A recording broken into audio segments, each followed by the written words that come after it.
प्रकृति लामसाल, इस छात्रा ने 16 फेब को सुसाइड कर लिया। बोल तो माफी मांग प्रकृति, मेरे मुंह मत।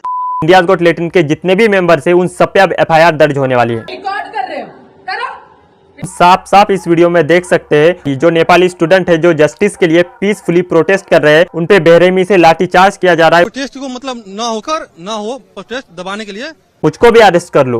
बट तुम इस न्यूज की टाइमिंग देखो, जैसे ही ये सुसाइड वाली न्यूज बाहर आ रही थी, फैल रही थी, उन्होंने एग्जैक्टली उसी टाइम पे इस न्यूज को डाला। मतलब अब कहाँ गए वो पॉलिटिशियंस, अब कहाँ गए वो सेलिब्रिटी, अब कहाँ गए वो इतने सारे लोग जो इंडियाज गॉट टैलेंट के न्यूज को पूरा नेशनल इशू बना दिए थे। इसीलिए उन्होंने इंडियाज गॉट टैलेंट के ऊपर बात की, लेकिन इतनी सिंपल सी बात हमारी जनता के ऑडियंस के दिमाग में नहीं घुस रही। प्रकृति लामसाल, इस छात्रा ने 16 फेब को सुसाइड कर लिया, जो कि स्टूडेंट थी KIIT university of Bhubaneswar Odisha की। और इस लड़की के सुसाइड करने की वजह थी उसका बॉयफ्रेंड, जो उसे मेंटली और फिजिकली अब्यूज किया करता था, ब्लैकमेल किया करता था। बोल तो गांड से मेरे मुंह मतलब बताना तो छोटा सीधा कर दूंगा। पूरा दिन शांति से रहा था, तब आती मेरी मैंने स्टार्ट किया। माफी मांग प्रकृति, मेरे मुंह मत। अजय कुछ माफ कर दो। क्या मैंने क्या स्टार्ट किया है यहाँ पे? कुछ नहीं, मैंने स्टार्ट किया। देखी बच्ची, मैंने क्या स्टार्ट किया? बोलना माता चुना, बड़ा मुंह चलता तेरा पट पट पट पट कॉल करने लगता है। सिर्फ इसलिए कॉल सोच लेता हूँ तेरे बारे में, वही मैं हक देता हूँ। माफी मांग गया, मैंने कुछ नहीं किया। चीज को समझ, निकल यहाँ से। बता क्या किया था मैंने, बता जल्दी बोल भाई, मेरे मुंह मतलब। और ऐसा बिल्कुल नहीं है, लड़की ने इसकी कंप्लेंट नहीं की और इसकी रिपोर्ट नहीं की। उसने इसकी रिपोर्ट और कंप्लेंट की थी, लेकिन उसकी एक नहीं सुनी गई। 40,000 बच्चों को खिला रहा है, पढ़ा रहा है, फ्री में बिठा के। तुम्हारे कंट्री का उतना बजट होगा, उतना बजट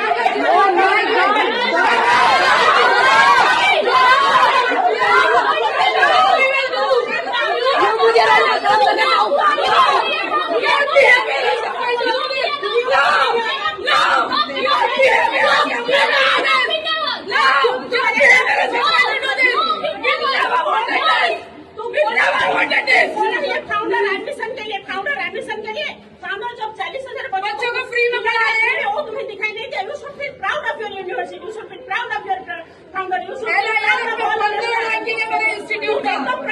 मेरे इंस्टीट्यूट का एक शामिल है। तुम लोग बच्चे हो, अगर इतना समझा नहीं कल से, इतना भी सारी रात समझाया। बच्चे गलती की है, लेकिन माँ लोग रात भर रुके था। एक बार बात करते थे, माँ हम लोग नाता ने जो हो गया कुछ नहीं फोन पकड़ के बैठे हो, रिकॉर्ड कर रहे हो, करो रिकॉर्डिंग करो। कोई ना बोलो, जानो नहीं।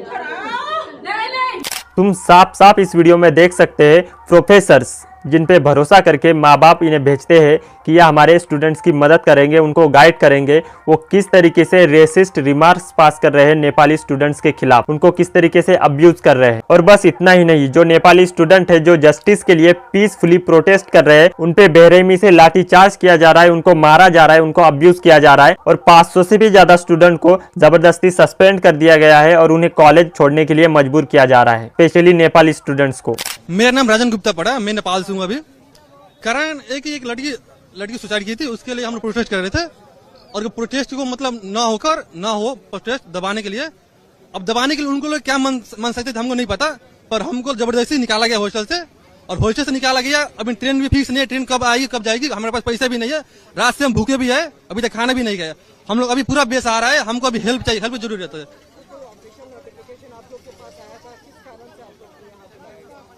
एक ऑफिशियल नोटिस आया था हम लोग के पास कि जितने भी नेपाल के स्टूडेंट है उनको सस्पेंड किया गया, जल्द से जल्द हॉस्टल मतलब खाली करो। उसके बाद वो लोग मतलब कुछ मतलब आए कर्मचारी लोग, उनके बाद हॉस्टल में सबके रूम में ढूंढ कर जो जन नहीं निकल रहा था जल्दी निकल, जो नहीं निकल रहा था उनको डंडा मार रहे थे। ये प्रोटेस्ट रात को 9 बजे चालू हुआ, रात को पूरे रात भर चालू हुआ, रात भर हुआ, सुबह लगभग 6-7 बजे तक हुआ। उनके बाद लेकिन तुम लोगों ने इस न्यूज के बारे में नहीं सुना होगा, क्योंकि कोई भी मेन स्ट्रीम मीडिया इस न्यूज को कवर ही नहीं कर रहा, क्योंकि वो लोग तो बिजी है इंडियाज गॉट टैलेंट की न्यूज कवर करने में। जी हाँ, अभी एक न्यूज आई है इंडियाज गॉट टैलेंट से रिलेटेड कि इंडियाज गॉट टैलेंट के जितने भी मेंबर्स है उन सब पे अब FIR दर्ज होने वाली है। मैं तो बोलता हूँ ऑडियंस को भी क्यों छोड़ रहे हो, जिन जिन लोगों ने उस पर कमेंट किया, जिन जिन लोगों ने उसको लाइक किया, उन सबको अरेस्ट कर लो, मुझको भी अरेस्ट कर लो। बट तुम इस न्यूज की टाइमिंग देखो, जैसे ही ये सुसाइड वाली न्यूज बाहर आ रही थी, फैल रही थी, उन्होंने एग्जैक्टली उसी टाइम पे इस न्यूज को डाला। यहाँ पे साफ साफ दिखाई दे रहा है कि जो पॉलिटिशियंस है, गवर्नमेंट, मेन स्ट्रीम मीडिया है, वो हमारा जनता का ध्यान जरूरी चीजों से हटा के इस बकचोदी पे करना चाहते हैं। वहाँ पे नेपाली स्टूडेंट्स को इतना परेशान किया जा रहा है, वहाँ पे एक लड़की ने सुसाइड कर लिया है, वहाँ पे एक स्टैम्पेड के केस में 18 लोगों की मौत हो गई, लेकिन लोगों ने उस चीज को नेशनल इशू नहीं बनाया, लेकिन लोग अभी भी इस न्यूज के ऊपर बात कर रहे हैं। मतलब अब कहाँ गए वो पॉलिटिशियंस, अब कहाँ गए वो सेलिब्रिटी, अब कहाँ गए वो इतने सारे लोग जो इंडियाज गॉट टैलेंट के न्यूज को पूरा नेशनल इशू बना दिए थे। जो लोग सेंसिबल बातें कर रहे थे, उनको कमेंट में गालियां दे रहे थे, अब कहाँ गए वो लोग? क्यों नहीं बात कर रहे तुम इस न्यूज के बारे में? मतलब इंडिया के कल्चर को बचाने की तुम बात करते हो कि गांड में लेके जाओगे वो कल्चर, जब इंसान ही नहीं बचेंगे। इतने लोग यहाँ पे मर रहे हैं, तुम्हें उससे फर्क नहीं पड़ता, तुम्हें लेकिन इंडिया का कल्चर बचाना है। अरे जब लोग ही नहीं बचेंगे तो कल्चर का घंटा बचेगा तुम्हारा। और ये इंडियाज गॉट टैलेंट की इन्वेस्टिगेशन अब तक चल रही है, मतलब क्या इन्वेस्टिगेट हो रहा है यहाँ पे? पूरे एपिसोड तुम देख के बोल सकते हो कि बस वहां पे वल्गर भाषा, अब्यूजिव लैंग्वेज का इस्तेमाल हुआ है। कौन सा वो वहां पे टेररिस्ट अटैक प्लान कर रहे थे, और कौन सा वो वहां पे ड्रग कार्टेल चला रहे थे? जो इन्वेस्टिगेशन हो रही है इस केस पे, मतलब क्या ही इन्वेस्टिगेशन हो रही है इस केस में, मुझे समझ में नहीं आ रहा। इन्वेस्टिगेशन होनी चाहिए इस वाले केस में। KIT यूनिवर्सिटी में जो सुसाइड हुआ, उस लड़की ने जो सुसाइड किया, उसके ऊपर इतना अटेंशन देना चाहिए, उसको नेशनल इशू बनाना चाहिए, उसके ऊपर बात करनी चाहिए। मैं तुमको जेन्युइनली बता रहा हूँ, लोगों को कोई फर्क नहीं पड़ता देश में क्या हो रहा है, उससे देश बर्बाद भी हो जाए। जो पॉलिटिशियंस है, सेलिब्रिटीज है, उनको बस अटेंशन चाहिए था, इसीलिए उन्होंने इंडियाज गॉट टैलेंट के ऊपर बात की, क्योंकि वो शो फेमस था। अब इस केस के ऊपर, ये जो सुसाइड हुआ उस केस के ऊपर, स्टैम्पेड हुआ उस केस के ऊपर बात करके लोगों का फायदा ही नहीं है। TV channels, main stream media, celebrities, politicians, इन सब का कोई फायदा ही नहीं है इसके ऊपर बात करके, तो इसलिए वो बात नहीं कर रहे। लेकिन इतनी सिंपल सी बात हमारी जनता के, ऑडियंस के दिमाग में नहीं घुस रही। अभी भी कुछ लोग आके, हो सकता है मुझे कमेंट में ज्ञान बांटना शुरू कर दे, तो मत बांटो भाई, तुमसे तो ज्यादा अकल है मेरे में और ज्यादा सेंस है, ज्यादा अच्छे से क्रिटिकली मैं थिंक कर सकता हूँ।